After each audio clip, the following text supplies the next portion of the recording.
I've never seen anybody mention it, but if you don't look into this before you quit, you could lose thousands of dollars. Hey guys, it's Krysta and welcome back to my channel. As many of you know, I recently quit my $90,000 software engineering job to become a full-time entrepreneur, and in the comments of that video, a lot of you said that you were interested in quitting your job too, to do the same or a similar thing. So I thought I would share the top 5 things that you need to do before you quit your job so you can have a successful launch into your entrepreneurial life. So the first thing that you need to do before you quit your job, if you want to be an entrepreneur, is to have a business or have a plan on how you're going to make income. I'm not an advocate for quitting your job out of the blue with absolutely no idea how you're going to make money. I personally just do not think that is a smart idea. We don't want to quit our jobs willy-nilly and then put ourselves in an even worse situation with no idea how to pay rent. I think you should have a business that is at least bringing in some amount of income before you quit. You don't need to replace your income before you quit. I definitely did not replace my income when I quit. For the 1.5 years that I had my business running before I quit my job, I think I made a total of like $3,000. So I definitely had not replaced my income before I quit, but I had a plan in place and I knew how I was going to be making money once I quit. The second thing that you need to do before you quit your job is to save up 6 months worth of expenses. I think this is a really good number and I'm going to tell you why. But included in that 6 months of expenses needs to be your rent / mortgage and utilities, your food, your student loans, if that is something that you are paying on or will have to pay on within that time frame in the future. Any extra monthly expenses that you had, food, water, all of that, health insurance. Health insurance can be extremely expensive for entrepreneurs. I pay between $300 to $500 a month. So these are all things you need to take into account and save up 6 months worth of all of your expenses before you quit. Now, why save up 6 months of expenses? This was actually something that was suggested to me by my boyfriend. 6 months allows you a lot of time to just go headfirst into your business without having to worry about making money to replace your income. But say your business is not taking off like you think it's gonna take off, maybe it's not doing as well as you need it to do to pay for your bills. It also gives you enough time to start looking for a job if you need to go back to working that 9-to-5 life for a little bit longer before you launch your business again.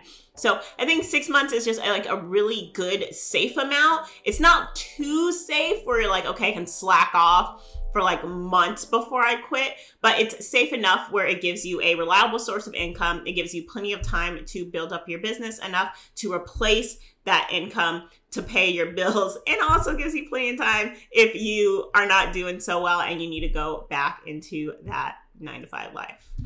The third thing that I think you need to do is have a 6-month business plan. So this goes hand in hand with the 6 months worth of expenses, 6-month business plan. What are your goals for your business over the next 6 months when you become full-time? This is not something I did, and I feel like this was something that I wish that I did before I quit, and I feel like I could have been even more successful in my business if I actually had a plan. I did save up 6 months of expenses, but I kind of just winged it and it turned out all right.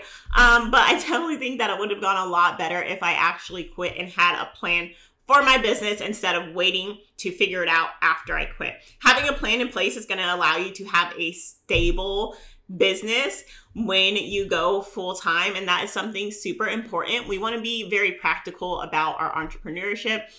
We want to take risk, but we don't want to take too big of a risk right away because that can lead into some things that we don't want. So just being smart and having a plan how your business is going to grow, how you're going to get clients or customers or views if it's YouTube, whatever it is you're doing, have a plan in place to make sure that your business stays on the track to success.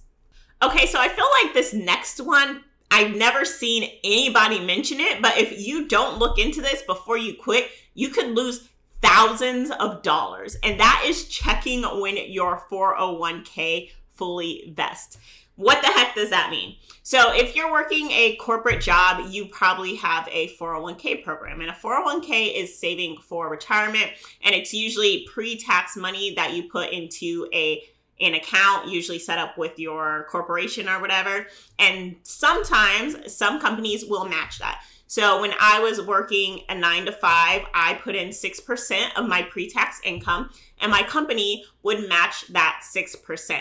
So over the years that I was working there, between what I put in and my company put in, it accumulated to quite a bit of money. But most companies have a 401k vesting policy. So this means that until your 401k is fully vested, if you leave the company, you will lose all of the money that your company put into your 401k. So at my company, you have to work there for 3 years before your 401k fully vest. So if I left before the 3-year mark, even if it was only 1 or 2 days, I would get $0 that the company matched to put in there. So this is something that you need to check before you leave, because this could be something that changes when you decide to leave. So say you find out your 401k is fully vested in like 6 months, but you were thinking of leaving in 3 months. You need to think about how much money you're potentially losing out on for retirement if you leave that 3 months early. So some companies also, their 401k will vest on percentages. So say the first year, 30% of it vests. The second year, another 30% of it is vested, and then, so on and so forth. So make sure you look at your company policies, because if you do not, you could potentially lose out on thousands and thousands of dollars that has been put into your retirement account just because you left a little bit too soon. So this is really, really important to look into, because you do not want to miss out on that money when you could have just stayed for maybe a couple months longer and literally have gotten like thousands and thousands more dollars. Okay, and the last thing you have to do before you quit your job, and this one's gonna be a little cheesy, is you have to believe in yourself. If you don't believe that whatever you have chosen to do is going to work, it's not gonna work. And it's really as simple as that. Your mindset plays a lot into the success of your business. This is something I mentioned in the video where I talk about quitting my job, where my emotions kind of rode the wave of how much money I was making, and they really did have an effect, because at some points I stopped believing in myself. I stopped believing that I could be successful, and as soon as I did that, things got worse. So only one person has to believe that you can be successful in what it is that you choose to do, and that person is you. If nobody else believes in you, you have to believe in you, because you're the one that has to make this work. So I hope you guys enjoyed this video, and I hope it was helpful. And these are just some of the things that I did before I quit, and some of the things that I wish that I did before I quit, and some of the kind of the lessons that I learned since quitting my job. And I think comparatively 2021 is going to be a lot better than 2020. Hopefully, I don't want to jinx it, knock on wood. But I think it'll be a lot better than 2020. I think despite what's going on in the world, there's so many opportunities out there to create the life that you want. And I hate videos that get all cheesy and all this stuff, but it's really, really true. And as soon as you believe that, those things will happen for you too. So if you enjoyed this video, remember to give it a thumbs up for the algorithm. That really, really helps. Subscribe to this channel and hit that notification bell so you can get notified every single time I post a video. I will be posting on Sundays and Wednesdays. So hit that notification bell. Follow me on Instagram. The link will be down in the description, and I will see you in the next one. Bye! I don't need your dreamy eyes.